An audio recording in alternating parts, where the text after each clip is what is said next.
Hi, it's Tuesday, February 4th, 2014. I'm Jeremy Shea, the producer of Gavel, Alaska. We had a very busy Tuesday today, lots of education talk, lots of reaction and press questions to SJR 9, public testimony that we heard last night, or Monday night, depending on when you're listening to this. Today's press availabilities in the Senate Finance meeting and Monday night's 4-hour public testimony session on SJR 9 were all pretty lively. We're checking out in our archives at 360north.org. SJR 9 is, of course, Senator Mike Dunleavy's joint resolution to amend the state constitution to lift a ban on spending public money on private and religious schools. Here's what we're planning to cover on Wednesday, February 5th, 2014. I believe that's day 16 of the legislative session. We're starting our live coverage at 8 a.m. in the House Education Committee. Two bills are getting their first hearing. HB 245 by Representative Tammie Wilson, a North Pole Republican, is really interesting. This bill would dramatically lower what boroughs and municipalities can choose to pay into their local school districts and eliminate a minimum required contribution. So right now, state law says there's a ceiling and a floor for what boroughs and municipalities must pay into local schools and can pay. Those ceilings and floors are determined by, school district by school district according to formula. Specifically, those ceilings and floors are set according to what certain property tax rates would generate in each district, or by set percentages of the theoretical cost of meeting students' basic school needs. So you've got a ceiling, you've got a floor. A floor right now, it's greater than zero. It's about 23% of that theoretical basic need, and it could be lower depending on the property tax situation in each particular district.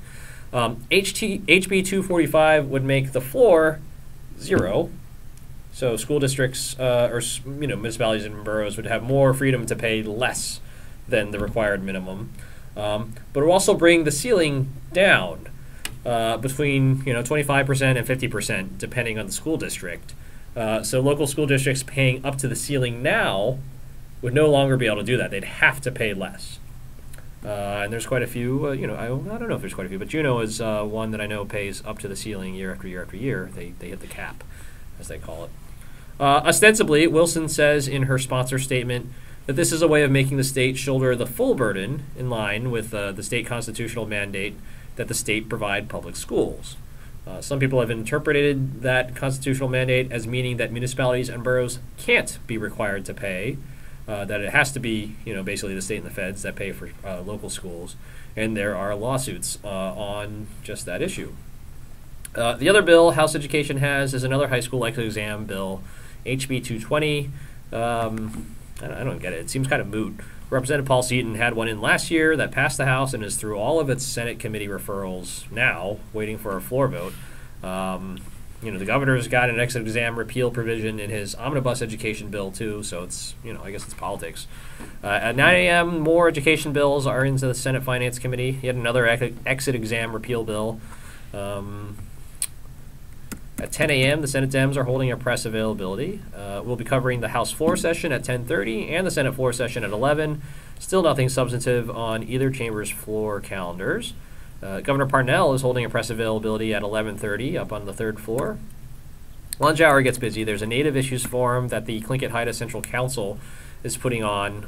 It's outside of the Capitol, so we won't have a live feed of it. But it's featuring Representative Benjamin Nagiak. He's a Democrat from Barrow, and Senator Peter Machicki, a Republican from Soldotna. We'll send a crew over to shoot that and run the tape back to the station, so no live feeds of that again, but we'll turn it around, and it should be available on the website in the afternoon, and hopefully we'll find an hour here or there to put it on TV, too. Also at noon, there's a Lunch and Learn that Senator John Coghill is putting on with the Children's Justice Act Task Force that we're going to try to get to. It might be too tight for us to get there, but we'll try to get the Ledge TV feed if we can't get there. Yeah, it's a pretty interesting, if sad thing, but it's like sort of the concept is with these they have these like multidisciplinary teams that are trained specifically to deal with children who are the victims of various crimes. So, awful things, but I guess they make that smoother for the victims. At 1:30, Senate Health and Social Services Committee is being paid a visit by Commissioner Struer. He's with the Health and Social Services Department, and Assistant Attorney General in the Medicaid Fraud Control Unit. Who knew that existed? They're talking about Medicaid fraud, so that sounded interesting. Also at 1:30, Senate Judiciary is going through amendments on the Omnibus Crime and Corrections Bill. This is the reform-minded one that makes life a little easier for some criminals and substance abusers with the intent of reducing recidivism. And that's the last meeting we're covering. Oh, no, there's one more meeting. The last meeting we are covering is the Senate Resources Committee at 3:30 p.m. They're talking gas pipeline and SB 148, which has to do with a pretty local issue in Soldotna, I believe, or Homer, or somewhere up there. Yeah. Okay, that's Wednesday. Thanks for watching. You can contact me, too. I'm Jeremy at ktoo.org and at JMLShay on Twitter. Good night.